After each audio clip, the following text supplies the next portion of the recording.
Hello दोस्तों, कैसे हैं आप लोग। उम्मीद करते हैं कि आप लोग अच्छे होंगे। आज जो हम लेके आए हैं आप लोग के लिए लुसेंट, ठीक है। लुसेंट का जो भी पिंक बॉक्स होता है, ठीक है, पिंक बॉक्स बोले तो ये वाला देखिए, ये जो है ना पिंक बॉक्स जितना भी क्वेश्चन बन सकता है फर्स्ट वीडियो में, वो पिंक बॉक्स से हम इसमें डाल दिए हैं और हेडिंग में भी डाल दिए हैं लुसेंट का pink box and important question, जो एग्जाम के पर्पज से इम्पोर्टेंट हो जाता है। ओके, और इस बुक का हम नाम रखे हैं हनुमान चालीसा। ठीक है, क्या है? हनुमान चालीसा। संकट दुख हरता, स्टूडेंट के लिए संकट दुख हरता है ये। कोई चीज का कोई कुछ नहीं पढ़िए, बस लुसेंट पढ़ेंगे अगर आप, तो आपको ये विश्वास दिलाते हैं कि आपका रिजल्ट बनने से कोई नहीं रोक सकता है। ठीक है, तो ये चीज़ याद रखिएगा, आप लोग समझ भी सकते हैं। तो हम पिंक बॉक्स लेके आए हैं और उसमें जो भी क्वेश्चन बन सकता है ये वीडियो की सीरीज के माध्यम से हम लोग प्रयास करेंगे खत्म कर दें। समझते हैं ध्यान से। तो पहला जो मेरा पिंक बॉक्स में क्वेश्चन बनता है वो शासक और अभिलेख से बनता है। क्या बनता है? शासक और अभिलेख से बनता है, जिसमें कि पहला क्वेश्चन बनता है मेरा जूनागढ़ अभिलेख। गिरनार बोलते हैं, गिरनार में है जूनागढ़ अभिलेख। ये किस शासक से संबंधित है? तो यह है रुद्रदामन। किससे है? रुद्रदामन से संबंधित है जूनागढ़ अभिलेख। आगे है नासिक अभिलेख। नासिक अभिलेख किस शासक से संबंधित है? तो नासिक अभिलेख जो है यह है गौतमी बलश्री। गौतमी बलश्री नासिक अभिलेख जो है गौतमी बलश्री का है। ओके, और प्रयाग प्रशस्ति, प्रयाग स्तंभ लेख क्या है? प्रयाग स्तंभ लेख किसका है? तो यह है समुद्रगुप्त का।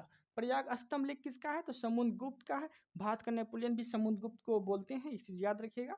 ओके, एहोल अभिलेख किस शासक का है? तो एहोल अभिलेख जो है ये पुलकेशिन द्वितीय का है। किसका है? पुलकेशिन द्वितीय का जो है एहोल अभिलेख है। ओके, आप लोग यहीं पे याद करने का प्रयास करिएगा।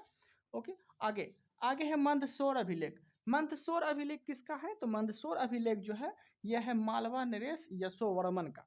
मंदसौर अभिलेख मालवा नरेश यशोवर्मन का है। ओके, तो आगे देखते हैं भीतरी एवं जूनागढ़ अभिलेख किस शासक का है? तो यह है स्कंदगुप्त का। भीतरी एवं जूनागढ़ अभिलेख किस शासक का है? तो यह है स्कंदगुप्त का। ये चीज याद रखिएगा। ओके, हुनों का जो आक्रमण हुआ था स्कंदगुप्त के शासनकाल में ही लगभग हुआ था। ओके, आगे देखते हैं देवपारा अभिलेख किस शासक का है? तो देवपारा जो अभिलेख है यह है बंगाल शासक विजयसेन का। बंगाल के शासक थे विजयसेन, उसी का जो है देवपारा अभिलेख है, वही शासक से संबंधित है। तो देवपारा अभिलेख विजयसेन से संबंधित है, जो कि बंगाल के शासक थे। ओके, आगे देखते हैं। तो ये हम अभिलेख के बारे में देख लिए। अभिलेख में कोई डाउट नहीं होना चाहिए आप लोग को। आप लोग जो है लुसेंट भी पढ़ सकते हैं, इस वीडियो देख के आप लुसेंट से रिवीजन कर सकते हैं। ओके, आगे देखते हैं वेद। आगे क्या देखने वाले हैं? वेद और ब्राह्मण ग्रंथ। कौन से वेद को ब्राह्मण ग्रंथ में क्या बोला जाता है वो देख लेते हैं। जैसे कि ऋग्वेद का ब्राह्मण ग्रंथ क्या बोलते हैं हम लोग? तो बोलते हैं ऐत्रेय और कौशिकी। क्या बोलते हैं? ऐत्रेय और कौशिकी। किसे बोलते हैं? ऋग्वेद के ब्राह्मण ग्रंथ को क्या बोलते हैं? ऐत्रेय एवं कौशिकी बोलते हैं। ओके, आगे देखते हैं यजुर्वेद के ब्राह्मण ग्रंथ को क्या बोलते हैं? तो यजुर्वेद के जो ब्राह्मण ग्रंथ हैं वो क्या बोलते हैं? तो यजुर्वेद के ब्राह्मण ग्रंथ को बोलते हैं तैत्रीय एवं शतपथ। क्या बोलते हैं? तैत्रीय एवं शतपथ बोलते हैं यजुर्वेद के ब्राह्मण ग्रंथ को। ओके, आगे क्या है? आगे है सामवेद। आगे क्या है? सामवेद के ब्राह्मण ग्रंथ को क्या बोलते हैं? तो सामवेद के जो ब्राह्मण ग्रंथ हैं, सामवेद के ब्राह्मण ग्रंथ को क्या बोलते हैं? तो यह बोलते हैं पंचविश। क्या बोलते हैं? पंचविश बोलते हैं। सामवेद के ब्राह्मण ग्रंथ को क्या बोलते हैं? पंचविश बोलते हैं। तो ये चीज आपको याद रखना है। ओके, आगे है प्रमुख स्थल एवं नदी। प्रमुख स्थल एवं नदी के बारे में जानेंगे। जैसे कि हड़प्पा क्या है? हड़प्पा किस नदी के किनारे स्थित है? तो हड़प्पा जो है वो किस नदी के किनारे स्थित है? तो वह है रावी नदी के किनारे स्थित है। क्या है? रावी नदी के किनारे स्थित है। ओके, आप लोग को बैकग्राउंड आवाज भी जा रहा है क्या? क्योंकि मेरा जो घर है ना वो मंदिर के बगल में है, तो हो सकता है कि थोड़ा बहुत आवाज़ जाता होगा, तो आप लोग थोड़ा कोऑपरेट करिएगा। ठीक है, क्योंकि त्यौहार का समय आ रहा है, तो आप लोग थोड़ा सा इससे कोऑपरेट करिएगा। हड़प्पा किस नदी के किनारे स्थित है? तो रावी नदी के किनारे स्थित है। ओके, और हड़प्पा का खोज बोल दिया कि किस वैज्ञानिक ने हड़प्पा का खोज किया था? तो दयाराम साहनी ने किया था। और कब किया था? तो 1921 में किया था। ओके, देन आगे देखते हैं मोहनजोदड़ो। मोहनजोदड़ो किस नदी के किनारे स्थित है? तो मोहनजोदड़ो जो है वो किस नदी के किनारे स्थित है? तो वह है सिंधु नदी के किनारे। किस नदी के किनारे स्थित है? तो वह सिंधु नदी के किनारे जो है मोहनजोदड़ो है। ओके देन, यहाँ तक कोई दिक्कत नहीं है। आगे देखते हैं, आगे क्या है? आगे है चहुंद्रो। चहुंद्रो किस नदी के किनारे स्थित है? चहुंद्रो किस नदी के किनारे स्थित है? तो चहुंद्रो जो है, चहुंद्रो है सिंधु नदी किनारे, क्योंकि मोहनजोदड़ो के बगल में ही जो है सिंधु नदी है, तो इसलिए चहुंद्रो सिंधु नदी किनारे स्थित है। ओके देन, आगे देखते हैं। चहुंद्रो का अगर खोज बोल दिया कि चहुंद्रो का खोज किस वैज्ञानिक ने किया था, तो वह किया था मेके एंड मजुमदार ने। मेके और मजुमदार ने चहुंद्रो का खोज किया था, तो ये चीज आपको याद रखना है। ओके, आगे देखते हैं। आगे क्या है? आगे है कालीबंगा। कालीबंगा किस नदी के किनारे स्थित है? तो कालीबंगा जो है ये घग्गर नदी किनारे स्थित है। कालीबंगा किस नदी किनारे स्थित है? तो वो घग्गर नदी किनारे स्थित है, आप याद रखिएगा। ओके, और कालीबंगा का खोज बोलेगा आपसे, तो वो किस वैज्ञानिक ने किया था कालीबंगा की खोज? तो वह किया था अमलानंद घोष।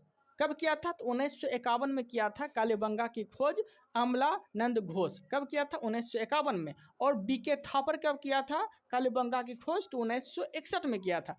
तो ये चीज भी आपको याद रखना है। ओके, आगे क्या है? आगे है कोट दीजी। कोट दीजी किस नदी के किनारे स्थित है? तो कोट दीजी जो है वो किस नदी के किनारे स्थित है? तो वह है सिंधु नदी किनारे। कोट दीजी सिंधु नदी किनारे स्थित है, और इसका खोज कौन किया था? तो फजल अहमद। कौन किया था? फजल अहमद किया था कोट दीजी का खोज। और कोट दीजी सिंधु नदी किनारे स्थित है, और फजल जो किया था, फजल अहमद जो किया था कोट दीजी का खोज, ये कब किया था? तो यह किया था 1953 में। कब किया था? 1953 में जो है कोट दीजी का खोज किया था कौन? तो फजल अली किया था। ठीक है, फजल अहमद किया था। ये चीज आपको याद रखना है। ओके, आगे है रंगपुर। रंगपुर, रंगपुर जो है वो किस नदी के किनारे स्थित है? रंगपुर, तो याद रखिएगा मादर। रंगपुर जो है वो मादर नदी किनारे स्थित है। और रंगपुर का खोज कौन किया था? तो रंगपुर का खोज किया था रंगनाथ राव। कौन किया था? रंगनाथ राव किया था रंगपुर का खोज। ओके, ये कब किया था? तो 1953 से 54 ईस्वी में रंगपुर का खोज किया था। ओके, कौन? तो रंगनाथ राव ने किया था।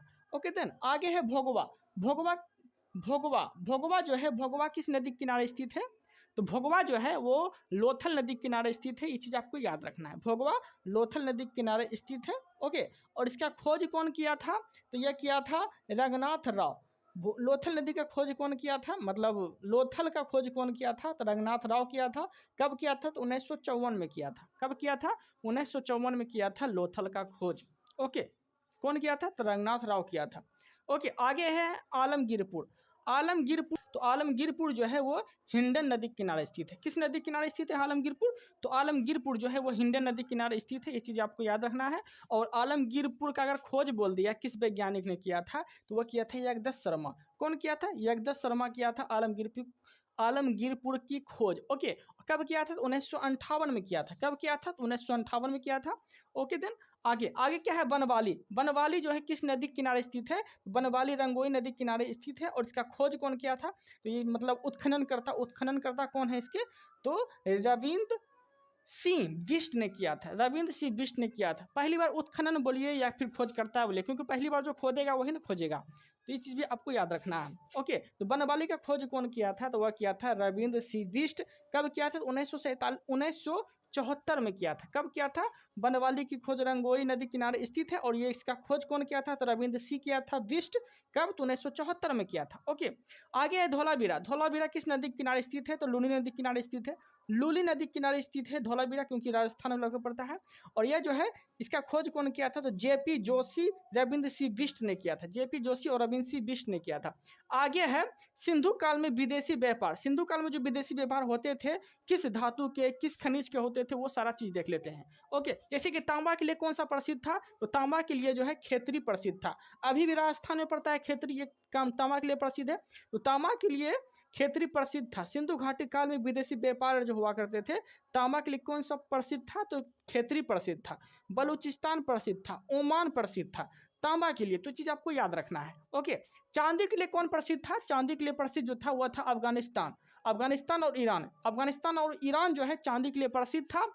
सोना के लिए कौन प्रसिद्ध था? तो सोना के लिए जो प्रसिद्ध था, सोना के लिए प्रसिद्ध था कर्नाटक। कौन था? कर्नाटक। सोना के लिए प्रसिद्ध था कर्नाटक, अफगानिस्तान, ईरान, ये सब प्रसिद्ध था सोना के लिए। यहाँ से व्यापार मुख्य रूप से हुआ करते थे। किस काल में? तो सिंधु काल में विदेशी व्यापार हुआ करते थे। ओके, आगे देखते हैं टीन। टीन के लिए कौन प्रसिद्ध था? तो वह अफगानी एवं ईरान। अफगानिस्तान एवं ईरान जो है टीन के लिए प्रसिद्ध था, अफगानी एवं ईरान, ये चीज आपको याद रखना है। सीसा के लिए कौन प्रसिद्ध था? तो ईरान प्रसिद्ध था। सीसा के लिए ईरान प्रसिद्ध था, ये चीज भी आपको याद रखना है। ओके, ये वीडियो बनाने का पर्पस मेरा यही था कि जल्द से जल्द और कम से कम टाइम में आपका रिवीजन हो सके। ओके, क्योंकि हम लुसेंट लगभग खत्म कर दिए थे। ओके, आगे देखते हैं प्रमुख वंश एवं कौन से पुराण किस वंश से संबंधित है। जैसे कि विष्णु पुराण जो है किस वंश से संबंधित है? तो यह है मौर्य वंश से। क्योंकि मौर्य विष्णु जी के सर पे मौर्य रहता है ना, तो मौर्य वंश, विष्णु पुराण मौर्य वंश से संबंधित है, ये चीज याद रखिएगा। मत्स्य पुराण कौन से वंश से संबंधित है? तो यह है आंध्र सातवाहन वंश से। किस वंश से संबंधित है मत्स्य पुराण? तो आंध्र सातवाहन वंश से संबंधित है, ये चीज याद रखिएगा। वायु पुराण जो है किस वंश से संबंधित है? तो वायु पुराण जो है ये गुप्त वंश से संबंधित है, ये चीज याद रखिएगा। क्योंकि वायु जो चलती है, वायु को आप देख नहीं सकते, तो वायु गुप्त माध्यम में चलती है, तो वायु पुराण जो है गुप्त वंश से संबंधित है। ओके, यहां तक कोई दिक्कत नहीं है। आगे देखते हैं दिशा उत्तर वैदिक काल के राजा, मतलब कौन सी दिशा में किस राजा को किस नाम से जाने जाते थे वो राजा, वो देख लेते हैं। जैसे कि उत्तर को उदीची कहा जाता था, उत्तर को उदीची कहा जाता था, और वहां के राजा को कहा जाता था, उत्तर के राजा को विराट। किस काल में? तो उत्तर वैदिक काल में। उत्तर वैदिक काल में उत्तर के राजा को विराट कहा जाता था और उत्तर को उदीची कहा जाता था, ये चीज याद रखिएगा। दिशा में दक्षिणी को दक्षिणी बोल सकते हैं, लेकिन वहां के राजा जो होते थे तो वो किसके राजा को कहा जाता था? भोज। ठीक है, दक्षिणी के राजा को क्या कहा जाता था? भोज कहा जाता था। दक्षिणी के राजा को भोज कहा जाता था। ओके, देन आगे देखते हैं पूरब को कहा जाता था प्राची। क्या कहा जाता था? पूरब को प्राची कहा जाता था। और पूरब के राजा को कहा जाता था सम्राट। क्या कहा जाता था? सम्राट कहा जाता था। आगे है पश्चिमी को पतीची कहा जाता था। दिशा में पश्चिमी को पतीची कहा जाता था, और पश्चिमी के राजा को सौराष्ट्र कहा जाता था। क्या कहा जाता था? सौराष्ट्र कहा जाता था। ओके, आगे पड़ता है मध्य मतलब बीच। तो बीच में कौन बैठेगा? राजा बैठेगा। तो मध्य वाले राजा को क्या बोलता था? तो राजा ही बोलता था। ठीक है, यहाँ तक कोई दिक्कत नहीं है। आगे देखने वाले हैं उपनिषद के बारे में। ठीक है, उपनिषद की संख्या कितनी है? तो 108 है। उपनिषद की संख्या 108 है। और पुराणों की संख्या कितनी है? तो 18 है। पुराणों की संख्या कितनी है? तो 18 है। वेदांग की संख्या कितनी है? तो 6 है। वेदांग की संख्या 6 है और वेद की संख्या 4 है। ओके, तो ये चीज आपको याद रखना है। उपनिषद मतलब 108, पुराण 18, वेदांग 6, वेद 4, तो ये चीज भी आपको याद रखना है। यहां तक कोई दिक्कत नहीं है। आगे देखते हैं, आगे हम क्या देखेंगे? प्रमुख दर्शन एवं प्रवर्तक देखते हैं। जैसे कि चरवाक दर्शन के प्रवर्तक चरवाकी होंगे। योग दर्शन के प्रवर्तक पतंजलि। सांख्य दर्शन के कपिल। न्याय दर्शन के गौतम। पूर्व मीमांसा दर्शन के जैमिनी। न्याय दर्शन के गौतम, पूर्व मीमांसा दर्शन के जैमिनी। उत्तर मीमांसा के दर्शन के बादरायण। वैशेषिक दर्शन के कनाद। यहाँ तक कोई दिक्कत नहीं है। अब हम देखने वाले हैं, क्या देखेंगे? अब हम देखेंगे ऋग्वैदिक काल के प्रमुख नदियां देख लेते हैं। ठीक है, ऋग्वैदिक काल के प्रमुख नदियों के बारे में जानेंगे। जैसे कि कुंभा किसका नाम था? तो कुंभा का आधुनिक नाम, मतलब कि वर्तमान में जो है कुंभा का क्या नाम है? तो वह काबुल है। ओके, विदास्ता का वर्तमान नाम क्या है? तो झेलम। विदास्ता को वर्तमान नाम अभी क्या है, मतलब आधुनिक नाम? तो झेलम। पहले प्राचीन नाम था झेलम का विदास्ता। ओके, अस्कनी किसका प्राचीन नाम था? तो चिनाव का, क्योंकि चिनाव का वर्तमान में भी नाम है ना, लेकिन इससे पहले जो है प्राचीन नाम अस्कनी कहा जाता था चिनाव को। पुरुषनी किसे कहते थे? तो रावी को कहते थे। शतुद्री किसे कहते थे? तो सतलज को कहते थे, क्योंकि सतलज का प्राचीन नाम शतुद्री थे। ओके, बिपाशा किसे बोलते थे? तो ब्यास नदी को बोलते थे। बिपाशा ब्यास नदी को बोलते थे, ये चीज भी आपको याद रखना है। ओके, सदानीरा किसे बोलते हैं? तो गंडक नदी को बोलते हैं। सदानीरा गंडक नदी को बोलते हैं। शतुद्री किसे बोलते हैं? तो घग्गर नदी को बोलते हैं। शतुद्री जो है किस नदी का प्राचीन नाम है? तो घग्गर नदी का प्राचीन नाम है। ठीक है, आगे है गोमती किसका नाम है? तो गोमती का जो गोमल का प्राचीन नाम गोमती है। ओके, सुबस्तु किसका नाम है? तो स्वात का प्राचीन नाम है। ठीक है, स्वात का प्राचीन नाम सुबस्तु है। ओके, यहाँ तक कोई दिक्कत नहीं है। अब जो हम देखने वाले हैं, अब हम क्या देखेंगे? तो अब देखेंगे ऋग्वैदिक काल के देवता, कौन से देवता किस काम में आते थे और वो देवता का क्या काम होता था। ठीक है, तो कहने का अर्थ ये हो गया कि युद्ध का नेता वर्षा का देवता किसे बोलते थे? तो इंद्र को बोलते थे। युद्ध का देवता वर्षा का देवता इंद्र को बोलते हैं। युद्ध का देवता वर्षा का देवता इंद्र को बोला जाता था। देवता एवं मनुष्य के बीच मध्यस्थ, देवता एवं मनुष्य के बीच मतलब मध्यस्थ, मतलब मेल उल कराने का जो काम हुआ था करता था वह करते थे अग्नि। ठीक है, मतलब देवता और मनुष्य के बीच मध्यस्थ करने का काम करता था अग्नि। ओके, आगे है समुद्र का देवता किसे बोलते थे? वरुण को। समुद्र का देवता वरुण को बोला जाता था। आकाश का देवता किसे बोलते थे? ध्रुव को। आकाश का देवता ध्रुव को बोला जाता था। जो कि सबसे प्राचीन देवता ध्रुव को ही बोला गया है। ठीक है, किसमें? तो ऋग्वैदिक काल में। ओके, तो सबसे प्राचीन देवता बोल दिया तो ध्रुव को बोला जाता था। आगे है वनस्पति का देवता किसे बोलते हैं? तो सोम को बोलते हैं। वनस्पति का देवता किसे बोलते हैं? तो सोम को बोलते हैं। ये चीज याद रखिएगा। ठीक है, आगे है प्रगति उत्थान के देवता। प्रगति उत्थान के देवता किसे बोलते थे? तो प्रगति उत्थान के देवता जो है उषा को बोलते हैं। प्रगति उत्थान के देवता उषा को बोलते हैं। ओके, आंधी तूफान के देवता मरुत को बोला जाता है। आंधी तूफान के देवता मरुत को बोला जाता है। विश्व संरक्षण पालन करता, विश्व संरक्षण पालन करता किसे बोलते हैं? तो विष्णु, भगवान विष्णु को बोलते हैं विश्व संरक्षण पालन करता बोला जाता है। ओके देन, थोड़ा मंदिर है बगल में इसलिए थोड़ा सा आवाज़ ज़्यादा इधर आता है, आप लोग तक पता नहीं पहुंचता है कि नहीं पहुंचता है, पर यहाँ थोड़ा ज़्यादा ही डिस्ट्रैक्ट हो रहे हैं हम, इसलिए थोड़ा सा जल्दी में करा दिए। ओके दोस्तों, इस वीडियो में इतना ही रखते हैं। आप लोग कंटिन्यू अगर रखते हैं तो हम इस वीडियो को कंटिन्यू रखेंगे और इसी सीरीज जो है ऐसे ही लेके हम पूरा लेसन को ख़त्म कर देंगे। Okay then, thank you, thanks for watching. Channel पे नए हैं तो सब्सक्राइब कर लीजिएगा। Okay, thank you.